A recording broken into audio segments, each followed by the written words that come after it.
BJP ने गठबंधन के लिए सीटों की घोषणा कर दी है। आजसू को 10 सीटें दी गई हैं और अब इस पर चर्चा शुरू हो गई है। अब ये आजसू के ऊपर है कि वो कब तक नामों की घोषणा करती है।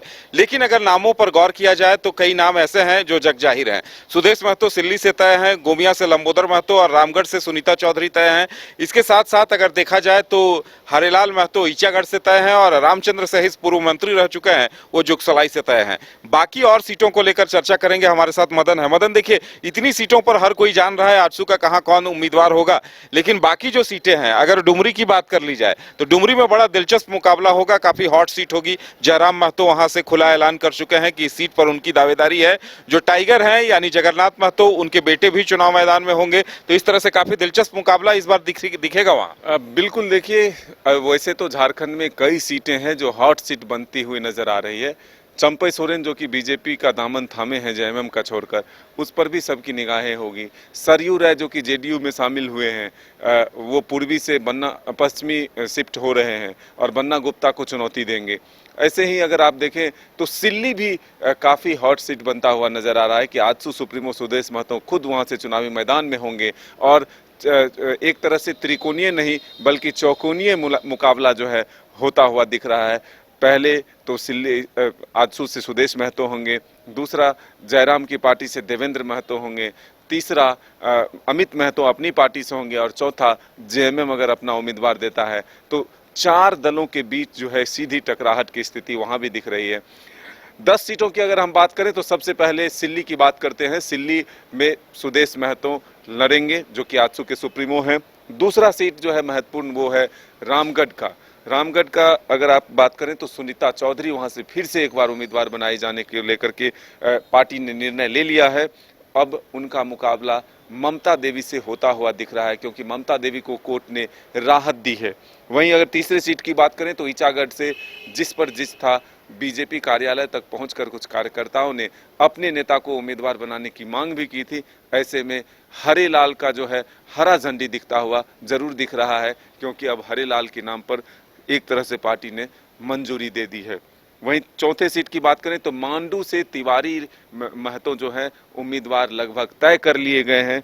ये नाम हम पार्टी के सूत्रों के आधार पर कह रहे हैं। फिलहाल औपचारिक घोषणा जो है वो पार्टी के द्वारा की जाएगी, लेकिन मांडू से तिवारी महतो होंगे और विपक्ष में सामने में जो उम्मीदवार होगा वो लगभग जेपी पटेल का होना तय माना जा रहा है।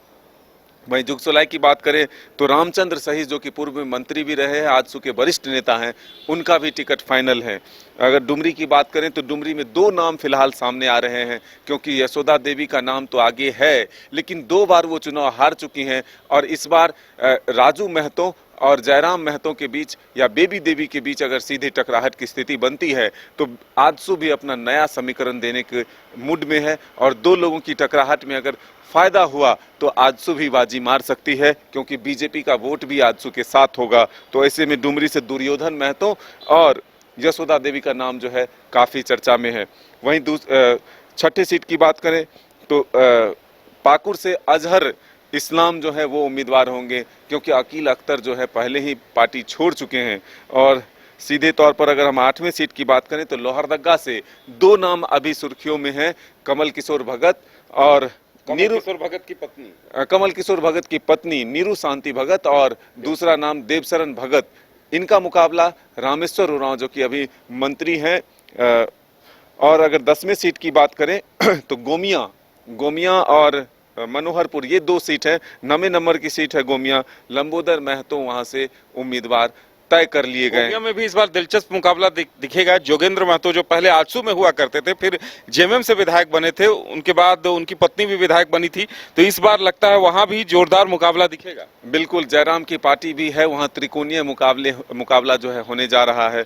और 10वां सीट जो है आजसू का वो है मनोहरपुर। यहाँ से फिलहाल उम्मीदवार के नाम की घोषणा या एक तरह से फाइनल जो है निकल कर नहीं आया है, लेकिन बिरसा मुंडा जो है वहाँ से चुनाव लड़े थे पिछली बार, तो इस बार भी संभावना जताई जा रही है कि बिरसा मुंडा चुनाव लड़ सकते हैं। लेकिन सबसे जो महत्वपूर्ण है एनडीए फोल्डर में जो फिलहाल बीजेपी के खाते में सीट जाता हुआ दिख रहा है वो है बड़कागांव, और बड़कागांव से रोशन लाल चौधरी ने अपनी दावेदारी मजबूती से पेश की, लेकिन बीजेपी के नेताओं ने एक फार्मूला निकाला है, उसमें बीजेपी में शामिल होकर के रोशन लाल चौधरी बड़कागांव से चुनाव लड़ सकते हैं। तो ऐसे में आजसू के खाते में जो 10 सीटें गई है उसके संभावित प्रत्याशियों के नाम हमने आपको बताए। अब आधिकारिक सूची का इंतजार है कि कब तक एक आधिकारिक बात मदन ये कही गई थी हिमंता बिश्वा शर्मा ने कि अगर उन्हें लगेगा कि आजसू कहीं ज्यादा सुटेबल है तो आजसू को सीटें दी जा सकती हैं, एक आध सीटें दी जा सकती हैं। सुदेश महतो भी बोल रहे थे कि 10 से प्लस 1-2 सीटें और हो सकती हैं, बातचीत चल रही है।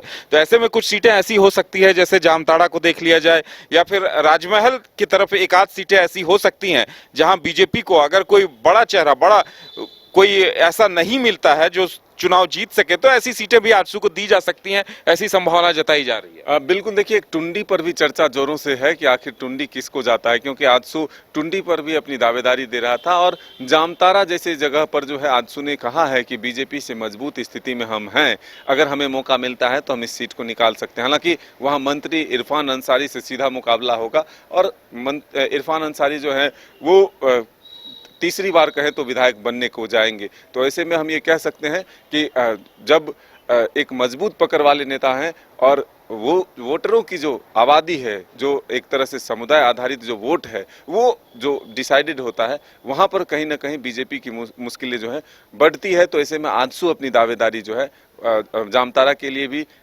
दिया है। अब देखना होगा कि जो संकेत हेमंता बिश्वा शर्मा ने दिए हैं कि कुछ सीटों पर मंथन जारी है, जहां मजबूती के साथ जो दल होंगे उसको दिया जा सकता है। चलिए, तो देखने वाली बात ये होगी कि और क्या कुछ समीकरण सामने आते हैं, सीटों को लेकर क्या कुछ होता है, ये देखना दिलचस्प होगा। और आजसू कब तक सीटों की घोषणा करती है, इस पर भी विधिवत घोषणा करती है, इस पर भी नजर बनी रहेगी। फिलहाल इतना ही, हमें दीजिए इजाजत और आप देखते रहिए न्यूज 22 को। नमस्कार।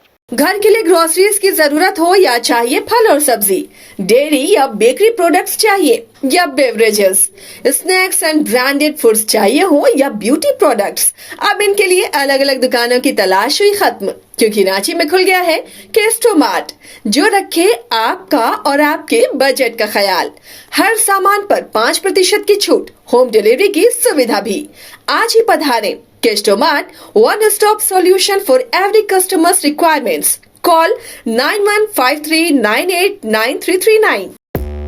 5 राज्य, 61 शहर, 150 प्रोजेक्ट और एक वास्तु विहार। नई सोच, नया घर, बनाए रखिए अपना प्यार, सेवा में है वास्तु विहार।